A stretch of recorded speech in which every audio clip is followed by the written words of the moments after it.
I made my own kayak cart for around 20 bucks. Let me show you how it works and how you can make it. Welcome back! If you're new to the channel, we cover kayak modifications, spin, and fly fishing. So poke that subscribe button so you don't miss anything. There has to be a better way, and there is, and it's cheap, and it's easy for an old guy like me to use to negotiate getting my kayak from my truck down to the launch. So let me show you what it is.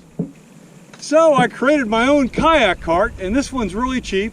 I'll put the parts list down in the description and I'll tally up what it's going to cost. But let me take you through how to use it, and then when I'm back in my shop, I'll talk through the steps, and they're very easy on how to make this. There are two ways you can do this. You can pull the kayak on top of it, or put this next to the scupper holes you want to use and lift the kayak and move it on. Either way though, you need to have this key component right here, because without it, it's going to flip around and move. So you got to have this piece of PVC that's going to hold it level, so now I can move the kayak on top of my pads.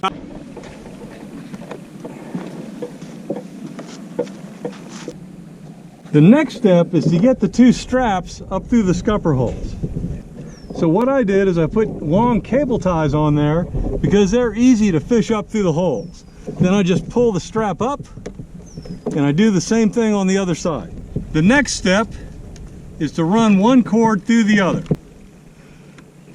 So once these are through, when I put tension on this rope right here, it's going to press down on my drive unit here. So what I'm going to do is hook up my stand-up assist rope, and I'm going to use that to pull. But I've got one more step. To minimize the movement of the kayak on top of the cart, I've got one more strap here that I'll run across the kayak and really honk down tight to make sure that the cart is pulled up firmly against the kayak. And the best way to do that is to get one of these things, because it makes the cinching very, very quick and easy. It's a night eyes, and the way it works is I'm going to run the rope through here and then just loop it around, and I'm ready to go. So I put it on, take the rope through here, and now I can pull up as tight as I want it, and then loop it back through there, and that's going to hold. And now I'm very firm and tight. And now I'm ready to pull it down to the water. One of the things you're gonna have to figure out is from the center point of my keel here and going back, how am I gonna fill this in so there's at least some tightness of the cart against the hull. Because if it's just held right here in the center, it'll tend to pivot. So that's why I put in this wood, and I decided to put in a piece of a dollar store kickboard that I cut up to give it a little bit of cushioning, as well as eliminate some of the friction that would be there of the hard surface hull on the hard surface wood. Once you've got everything up, don't forget about this piece of PVC. Go ahead and rotate it up to get it out of the way.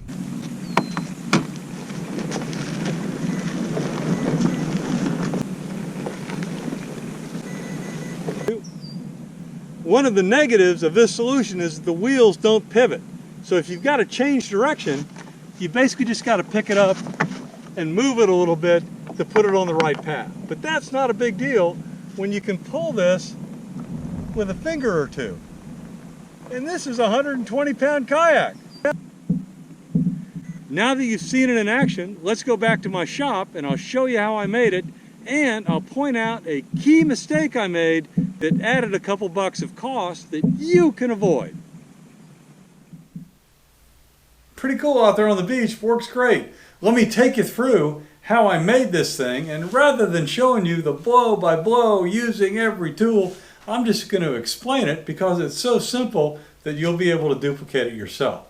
The first step is to go get a piece of scrap 2x4 or buy one and cut it to size. You need to make sure that this is wide enough to extend beyond the sides of your kayak and give room for the wheels. Now the key mistake I made that drove up my costs on this is I went and bought a metal bar to use as the axle.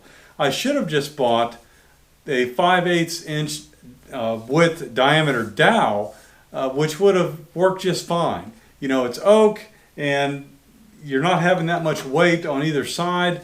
This would have worked fine, and the difference in cost was about $3 versus $11. So go with wood, not with metal, and you'll also eliminate the next step. So since 36 inches wasn't wide enough for my kayak, I had to cut it in half, and now I had to figure out a way to attach it to the 2x4. So check this out. To be able to attach the bar to the 2x4, I needed to drill a hole through it. So I had to file a flat spot, and then I could put the screw in there. If you're using the oak dowel, you're not going to have this problem. So while you're at filing it down, you need to go ahead and file the same thing on the other side, because you're going to put a clip through here to hold the wheel on that we'll talk about in a minute. I use these pipe straps in addition to the screw to hold my axle to the 2x4. Now the first thing you need to realize is that the axle doesn't have to move.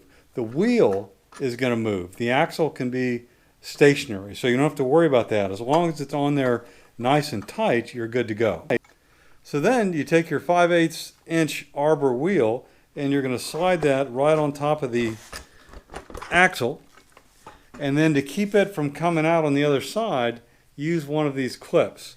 So that goes in the hole that you've drilled on this side. And so you can see, here's the clip, there's a hole, and now the wheel's going to spin. Remember, the axle isn't going to turn, the wheel is going to turn. Now, the next step is to do the attachment. So I drilled 2 holes for these straps that I showed you out on the beach and tied them on, and then I measured as best I could the camber of my keel and put a couple of these scrap pieces of wood on there with a dollar store kickboard. And the last thing is I had a couple ceiling hooks hanging around, so I just bent them tight and I used that to put my night eyes on and tie it to the other side. Then the final piece is just to take a piece of scrap PVC, drill a hole through it, and then attach it to the 2x4, and that's the stand that will keep this from spinning while you're putting your kayak on top. So, pretty simple operation. Don't forget the 2 cable ties to make it easy to thread these loops up through your scupper holes. Pretty easy, pretty simple. So what did it cost? Well, I had a lot of this stuff just kind of hanging around, and you may as well.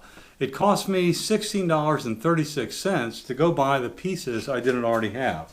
I had to buy the wheels, the pins, and I wish I'd bought that oak dowel. And in fact, that $16 price is the oak dowel, not this metal that I wasted money on. I already had the pool noodle stuff, scrap wood, I had one of these night eyes things, and I had cordage. If you have to go out and buy every single thing except for the night eyes, then it's going to be $23.08. And that includes 2x4, everything you see here, except for the pool noodle. And I'm assuming you can find some scrap wood someplace. Pretty cheap, pretty durable. This thing will last a long time because it's tough. I looked on Amazon and I couldn't find anything with a good review for less than about $60. They have some carts out there that run about 40 or so, but the reviews all say that they can't support a lot of weight. And as you know, the Jackson Coosa is pretty heavy. So I'm happy with this, and I'm going to start using it when I gotta make a big trek. Well, let's see how it works out over the next couple months. Do you have a better way to do a very, very cheap kayak cart to support the front or even the center of your kayak? If so, link up the video and put it in the comments, because I'm certainly open to suggestions. Thanks.